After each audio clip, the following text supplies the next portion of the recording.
masyarakat kesempatan ini dengan sampai ini juga pusat kulit tahu semakin kita banyak belajar semakin banyak yang kita tidak tahu.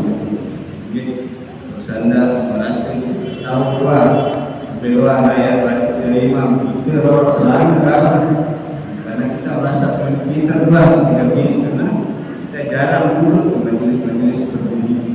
Oleh sebab itu kesempatan seperti ini baik kita ajak diri kita, anak kita, suami kita, keluarga kita, tangga jiran kita untuk hadir di majelis seperti ini.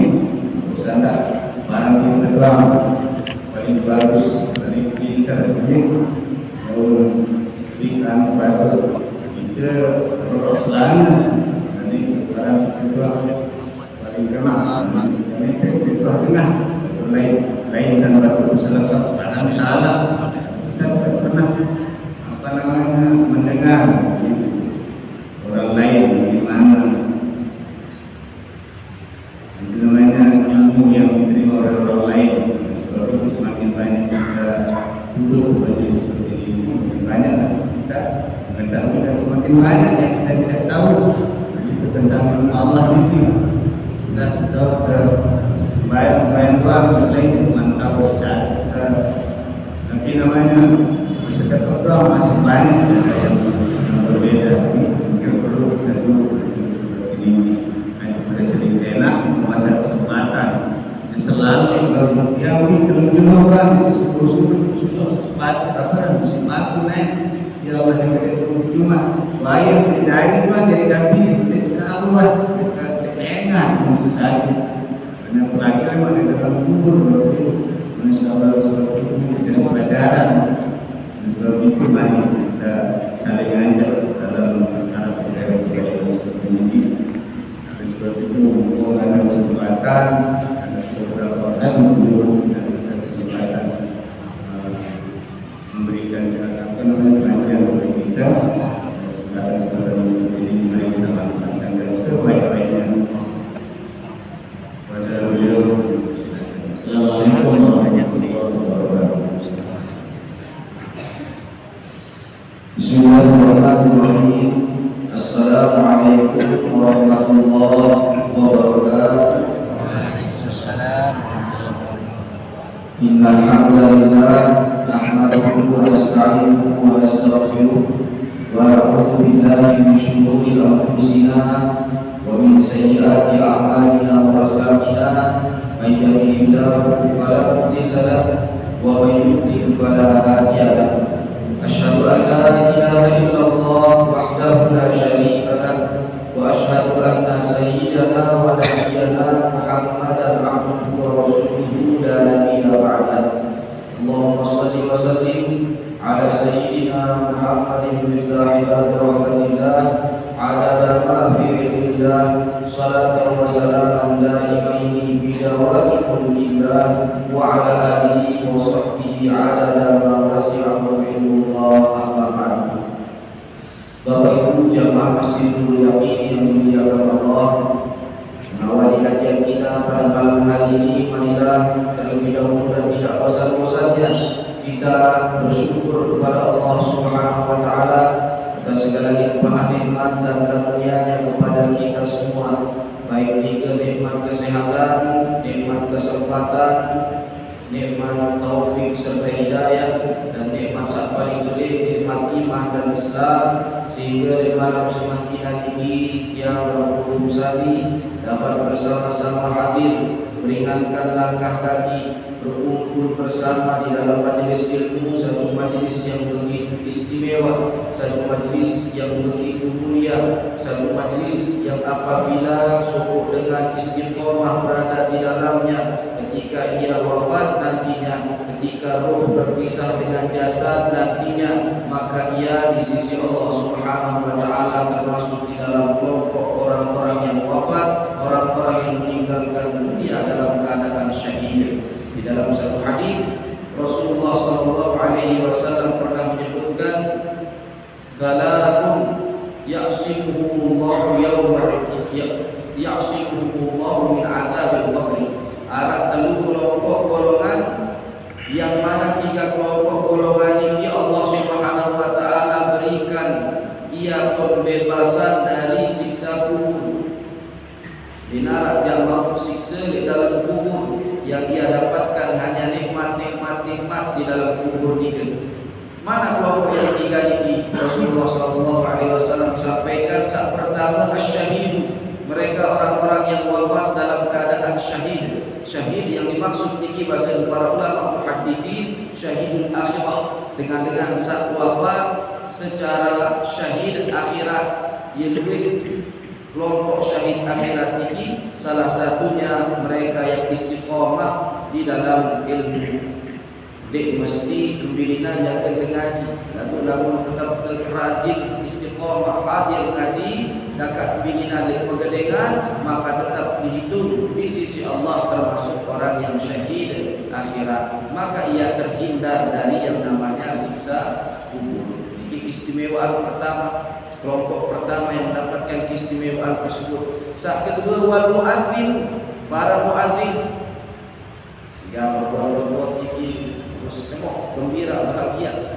Muadzin, mereka yang senantiasa mengumandangkan azan di dunia dengan menyerukan panggilan untuk solat di dunia, dan dia menyerukan azan lillahi ta'ala hanya karena Allah subhanahu wa ta'ala, betul-betul muhtasiban karena Allah, diharapkan ridho Allah, dinarak tujuan lain, dinarak tujuan ada saat tahajud isi dengan isi solat suara, dinarak tujuan ada saat mau kemewahan dunia, betul-betul karena Allah. Niki kelompok kedua.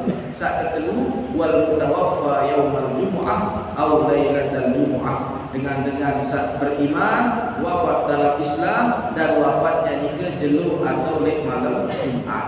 Niki kelompok saat ketelu.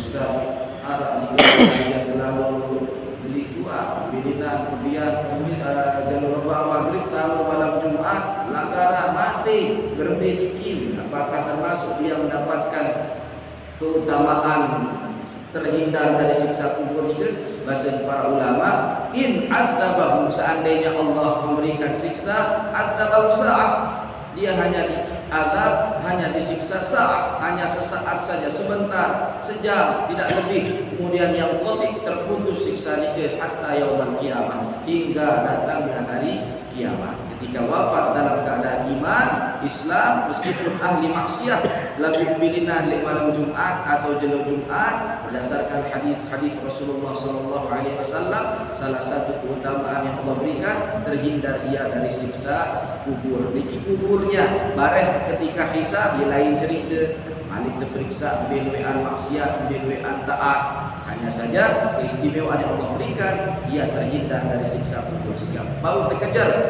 Lamun wafat bilina niki merupakan rahasia Allah Subhanahu wa taala.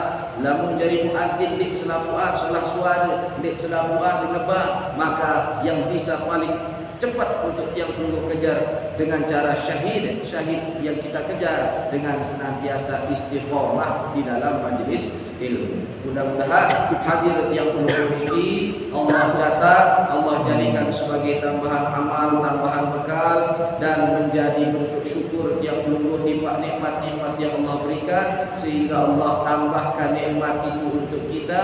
Dan nikmat paling belik yang perlu raih kelak, yaitu ketika roh berpisah dengan jasad, hati, lisan, awak, ruh, semua Allah tetapkan di dalam kalimat la ilaha illallah Muhammadur Rasulullah sallallahu alaihi wasallam. Pula era di Allah Taala dalam keadaan husnul khatimah. Amin amin amin ya rabbal alamin. Salawat serta salam semoga senantiasa tercurahkan kalimat junjungan alam baginda kita Nabi besar Nabi Muhammad sallallahu alaihi wasallam beserta seluruh keluarga dan sahabat beliau, teriring harapan dan doa mudah-mudahan yang dulu bersama seluruh keluarga dengan toa, babu-balu, bayi selapuan, era termasuk di dalam kelompok umat yang mendapatkan syafaat dari beliau. Amin amin amin ya rabbal alamin. Mengejar syafaat salah satu cara yaitu dengan memperbanyak sholawat. Memperbanyak sholawat ini merupakan bagian dari bentuk cinta yang tumbuh di Rasulullah sallallahu alaihi wasallam. Mahabbah di Rasulullah sallallahu alaihi wasallam dinara mungkin. Bahkan di dalam sebuah riwayat dari Abdullah bin Abbas radhiyallahu taala anhuma. Niki aran amak Sayyid Rasulullah searan Abu Lahab, semeton isi wayahan searan Abdullah. Niki musuh paling belik baginda Rasulullah sallallahu alaihi wasallam dengan saat paling tentang ruang dakwah Nabi. Lagu waktu lahir Rasulullah sallallahu alaihi wasallam malam Senin menjelang subuh 12 Rabiul Awal. Milun semua, milun culok, milun senang datang pelayan pembantu atau budak searan Kuwaibah. Ia ngabarin tipak beliau anak semeton sampun lahir. Ia berpikir mama cemoh Abu Lahab, isi cemoh, isi senang. Ampun merdekaan Kuwaibah. Merdekakah kamu jadi budak? Merdeka nani.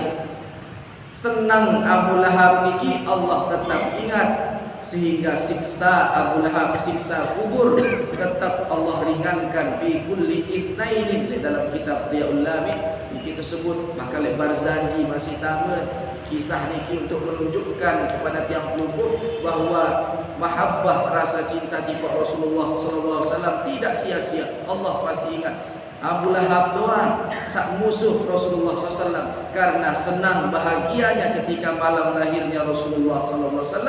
Allah berikan keringanan siksa bagi beliau fi kulli ithnaini, bilang jelo Senin siksa kubur niki diringankan oleh Allah li farhatihi bima wafana, bisik senang bisik bahagia dipaksai saat yang peluluh jarian junjungan segala Habib Umar bin Muhammad bin Hafid. Dia menyebutkan di lanjutan kitab Diyaul Lami, fa kaifa bi farhatin min fi fuadin tala imana, maka bagaimana ruwen berbebai ruwen anugerah nikmat yang Allah persiapkan bagi seseorang yang hatinya dipenuhi dengan kecintaan, dipenuhi dengan kerinduan kepada Rasulullah sallallahu alaihi wasallam yang dilandasi dengan keimanan kepada Allah Subhanahu wa taala. Segala diberi dan berselawat dengan lisan basah selalu dengan bisa daik Allahumma shalli ala Muhammad wa ala ali Muhammad, Allahumma shalli ala sayyidina Muhammad wa ala sayyidina Muhammad. Sambil kelampak, sambil menarak ke anak piaran, ketika berdagang jaga tantih pembeli solawat, ketika lek kantor dinarak tegawai solawat. Dan ini salah satu miftah, kunci pembuka dari segala bentuk kebahagiaan dunia maupun akhirat. Bapak Ibu rahmatullah, di malam semakin ini kelanjutan kajian yang tunggu di dalam kitab At-Taqriratus Sadidah fil Masail al-Mufidah. Pembahasan yang tunggu masih di dalam bab sembahyang, bab yang menunjukkan tentang satu amal paling istimewa, amal paling utama, amal paling dulu dia terhisab erak di jalur kiamat, sembahyang niki. Sehingga Rasulullah sallallahu alaihi wasallam menyatakan as-salatu imaduddin, sembahyang niki takkan bisi agama. Faman aqamaha faqad aqamad din, sai